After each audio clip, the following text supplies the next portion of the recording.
Good morning. I've been so focused in on the corn planting that I forgot to update you on the cattle. I've had some people ask me how our little brown heifer calf is doing, and she's doing great. She's been running around acting spunky with all the rest of them. She's been up here eating hay at the bale feeder like a full-grown cow.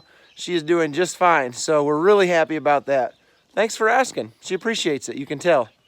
This is Dodge Brothers Farm and Ranch. First order of business for today is replacing this gauge wheel load sensor. It goes right in this hole here, and this is how the monitor determines how much weight the gauge wheels are carrying. It slides through the depth control where the old pin would have gone, and this is the depth control lever right here, and that's how it can tell how much weight you've got on your gauge wheels. Well guys, it is a beautiful day today. The planting is going great. The dust is flying, as they all say. Are you even a farmer if you don't say the dust is flying when the dust is flying? I don't know. Anyway, I am planting the most beautiful field that we plant every year.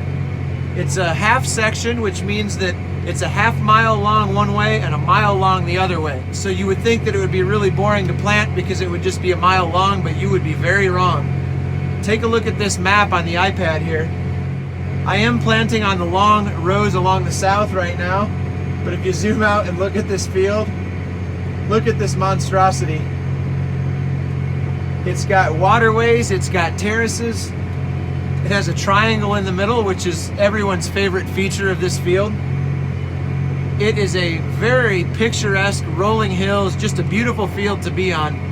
It can be a real pain in the neck to farm though, because you always get stranded somewhere you don't want to be and you're a mile away from the next place you need to start planting. It can really be frustrating, but it's a pretty place to be. You guys continue to amaze me with your thoughtful questions, and I just really love being able to have a camera here with me and show you some of the things that you'd be completely unable to see if it wasn't for that way of doing it. One of my favorite things has always been inviting friends out to ride with me so that they can see firsthand how all this works. That's not feasible with a few thousand of you, so this is the next best thing that we can do, and it's a lot of fun. Thank you for asking so many great questions. I apologize. I thought I was going to be able to keep up a little bit better with the comment section. That time that I would normally spend replying to comments, I've been spending doing some editing so I can try to keep the videos coming.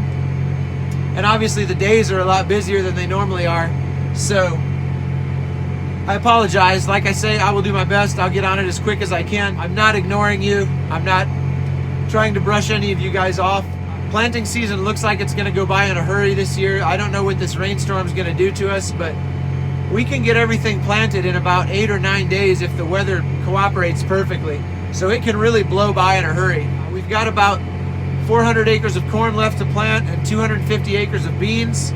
So that would be 2 days of corn and 1.5 days of beans. Depending on how this next weather system that comes through tomorrow affects us, we could be wrapping up later this week or into the weekend if things go well. We're going to keep working ground just enough that we can plant until noon tomorrow in case the rain doesn't start till afternoon.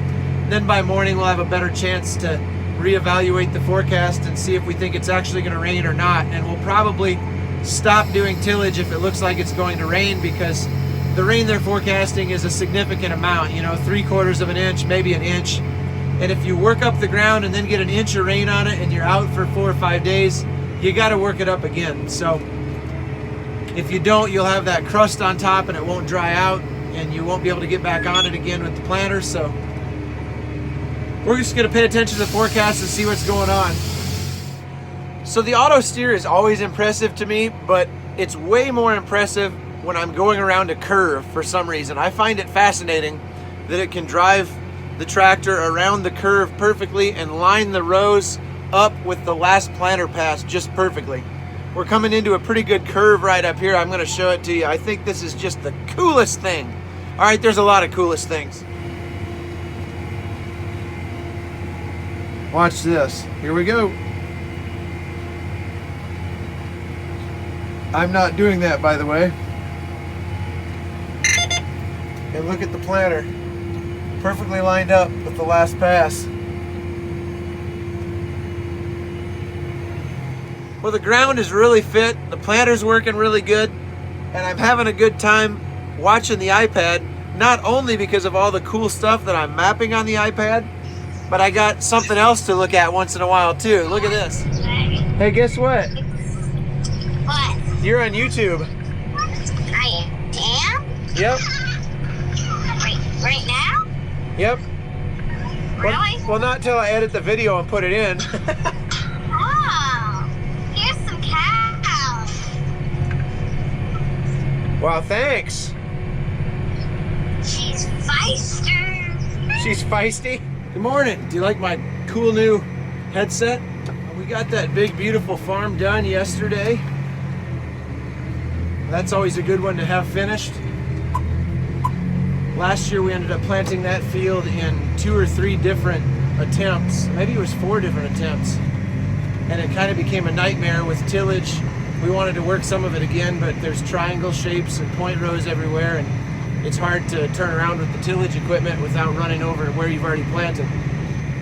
Anyway, there is a rainstorm probably about an hour and 15, an hour and a half away right now. And I've got just about 2 hours and 15 minutes of planting to do on this field that I'm headed to. So maybe we'll have enough time to get it finished. Maybe the rain will slow down before it gets here. Maybe the green stuff on the radar isn't actually heavy enough rain to hit the ground or stop me from planting, but we're gonna give it a try. So here we go. I just love being able to auto steer along fences now. Look at how good a job it's doing of driving right along that fence. Sorry I didn't wash the window this morning. Didn't have time. Had to get the hammer down. It's gonna rain. I do want to apologize for barely getting any footage yesterday at that big, pretty farm that I was at. I was having a lot of trouble with the 2020. I was trying to use a feature called Simulated Headlands, and it was locking up on me, and I had to shut it down and restart it. And when it restarted, it lost all of my acres that I'd already planted, and then it wouldn't initialize the map for the boundary control for shutting off in the waterways. There's some sort of software issue. Anyway, I was using a lot of my gray matter yesterday, trying to troubleshoot that. So I didn't really have any brain space available to think about answering questions or doing anything else. Things are going really good right now though. When I'm down for the next few days during this rain out, I'm gonna call the Precision Planting Tech Support. Those guys are fantastic. They'll be able to walk me through a few things that I could check and try to figure out why that was happening. Maybe I need to do a software update. Sometimes they shoot out a new software update in the middle of the year if there's something weird going on. Maybe that's a known issue already that we can get taken care of. So a few people have asked how the AMVAC SmartBox insecticide system works. I will show you that when I get back in the shed. I need to take these boxes off and put them back in the empty pallet crates and get them taken back to the dealer. This is our last set of boxes for the year. So when I take those off, I will show you kind of exactly how that works as best I can. This farm is really sandy. I just love planting in sand. It does such a good job. Man, look at those numbers, would you? You just about can't do any better. Now, before you accuse me of being a bad farmer because I've got mud on the row cleaners right now, that's not happening right now. That actually happened last night, just after midnight when I was finishing the field that I was in yesterday. I was so close to getting it done and it started to get a little tacky. Just had a round or two left and I decided to go ahead and finish it because you never know. Sometimes the rain starts overnight when it's not supposed to start the next day, and I didn't want to have just one round left. That would be a real mess if we got rained out. There'd be no way to go in there with the tillage implement and get it ready to plant that 1 or 2 passes without turning around on the corn I'd already planted and making a bigger mess. Another great question I've had from a few people is, did this planter come with all of the precision equipment on it? How many of these displays in the cab were part of the original planter system when we first bought the planter? Actually, none of the precision planting equipment that's on the planter right now was part of the planter when it was born in the John Deere factory. The only thing in the cab that we were using when this planter came out was this box that came with the planter to unfold and fold And actually it's got a switch on here to clutch the half of the planter off at once. It used to be a ground drive planter, which means that when you set the planter down on the ground, there was a chain that engaged and drove off of one of the wheels as it was turning on the ground, and that's how it turned a shaft down the entire length of the planter, and all of the meters ran off of that shaft. And so that's how you got your meter speed, was just off of how fast the tire of the planter was rolling along on the ground. So we used to be able to only shut off half of the planter at once, and that's what this switch is right here. It's the clutch switch. We used to be able to only shut off the left side or the right side 8 rows at a time. So when we pulled into an end row at an angle, we had a lot of overplant, or we missed a spot, you know, where the angle came together. The John Deere display that we use for auto steering, this is a different display than we had back when we got the planter, but all of the planter functions appeared on that display, but there really wasn't anything that you could control. You had to set the population by moving the chain on the drive shaft on the planter to a different sprocket. So all we were doing with the screen was watching the population and making sure there weren't any rows that were failing. It did have airbags for downforce, and so there was a little air compressor that used to hang down here where the 2020 does, and you'd flip it on to add air to the system or open a valve to dump a little air out of the system. And it had different meters on it. The V-set meters did not come with the planter. It had different row cleaners. It had fixed row cleaners, which means that they didn't float ahead of the row unit. They were attached directly to it. These are far superior to that. So yeah, the planter was a whole different machine when it was born. And we decided a few years back, we were kind of thinking about maybe trading planters, and we looked at the cost of trading this planter for a 1-year-old used one, and it was going to be, believe it or not, about $80,000, 86 I think. And so we decided to spend about $41,000 to put new meters and new downforce and new row cleaners and all that precision stuff on the planter, and it's been a great investment. It's really paid off. One of the cool things is, I can't show you right now because there's no rows that are failing or doing a bad job of planting, but whenever you have a row that's missing seed or dropping multiples, or the spacing is really bad, it'll actually show you on the 2020 how many dollars and cents per acre you're losing because of that row and how it's behaving. You just set it up at the beginning of the season, what the current corn price is, and it has some calculations that it goes through to figure out the potential yield loss based on the poor performance of that row at the moment. And then it shows you, hey dude, you're losing $40 per acre on this row. You should really stop and fix it.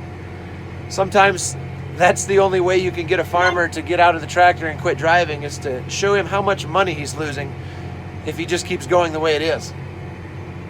I've also been asked by a few people, is this my equipment and my farm, or is this the guy that I work for?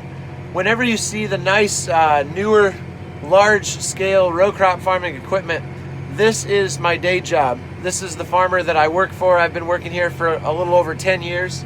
Really enjoy it.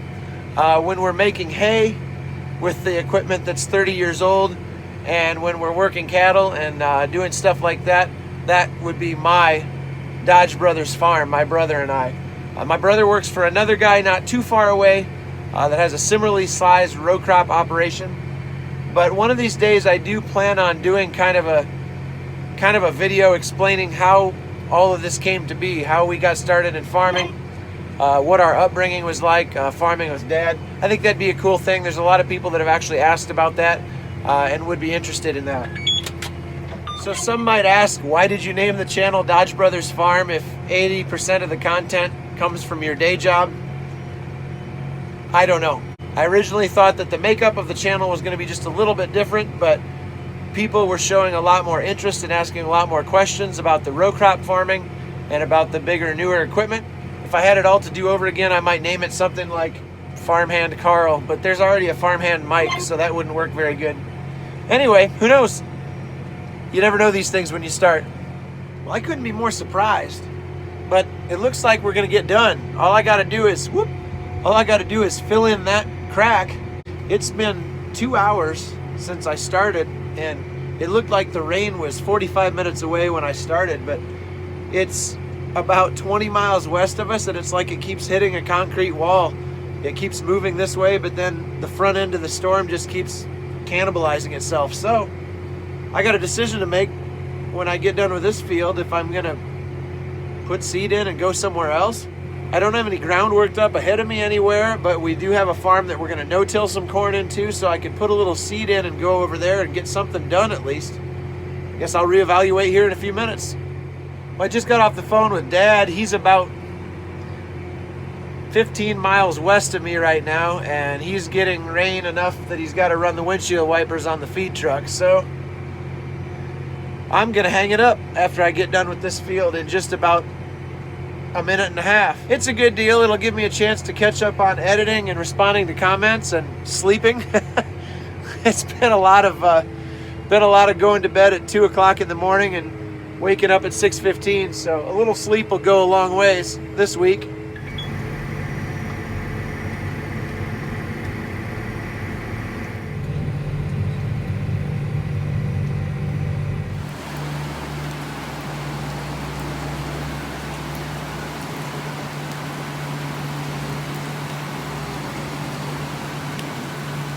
Okay, as promised, welcome to the seed shed.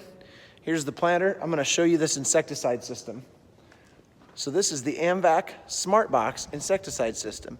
And the reason it's so smart is because you don't have to come in contact with the chemical to load it into your planter and dispense it into the furrow.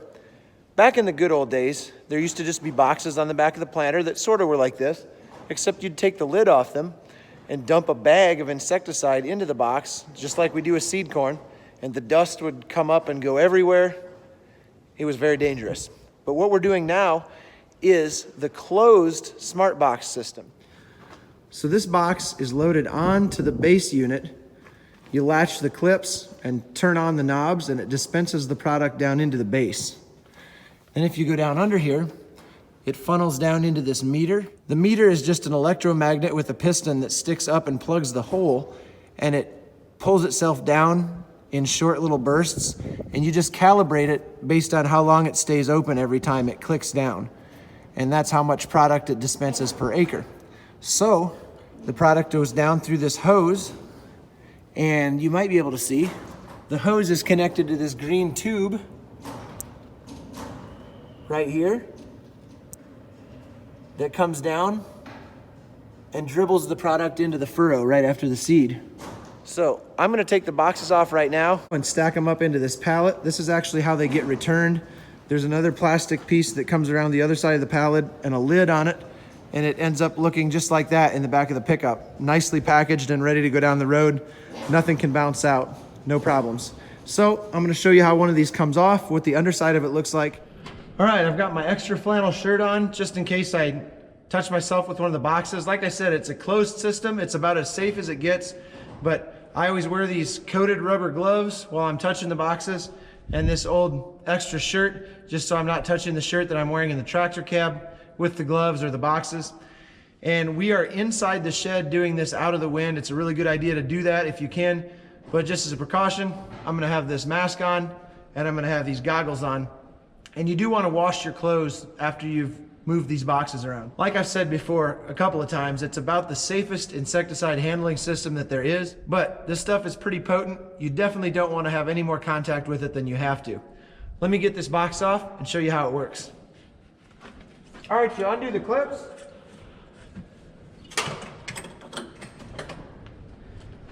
And you gotta shut the knobs off before the box will come off. So when you look at this box when I get it off, it's got the two knobs on the back of it. They lock the box onto the base unit and simultaneously open the valves so that the product comes down through these fins.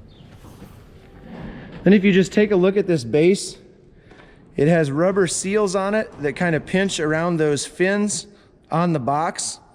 And then you can see down in there, maybe, you see that screen, and you can see just a little bit of the product still down under the screen sitting on that piston, waiting to get delivered into the furrow. We're just about completely empty.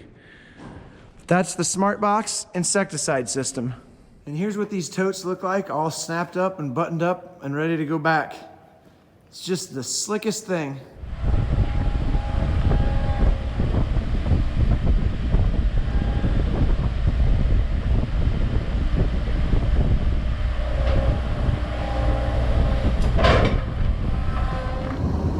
Now that'll be fine. Okay, I'll see you in just a bit. Thanks. So these are the things we do when we're rained out. We maintain equipment and maintain facilities, and part of that is cleaning up the mess that you make while you're planting, because every time we back into the seed shed with the planter, it's always a crisis or emergency of some sort to get the seed loaded as soon as possible and get to the next field. Usually there's rain coming or there's a plan in force, and we've got to get this field done tonight so that we can move to the next field first thing in the morning, change the insecticide boxes. You start making plans and everything becomes a crisis. So you leave pallets all over the place, you leave empty boxes all over the place, you leave leftover seed stacked all over different pallets, and it just becomes a real mess in a couple of days.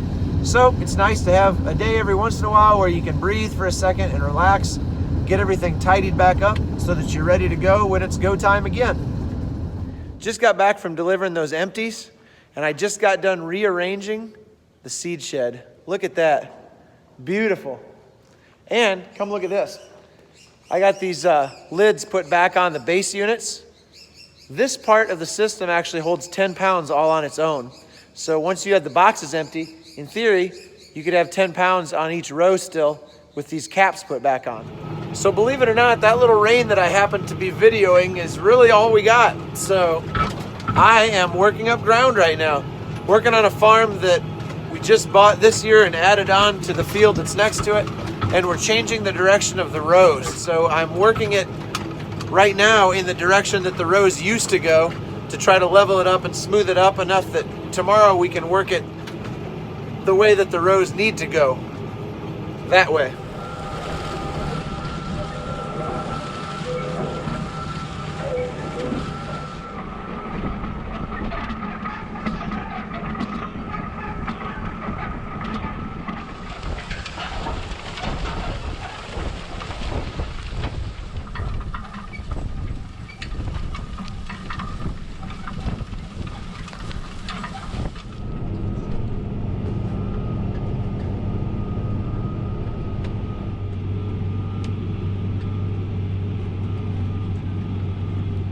Well, it's the end of another good, long, hard work day, and I'm getting a little tired.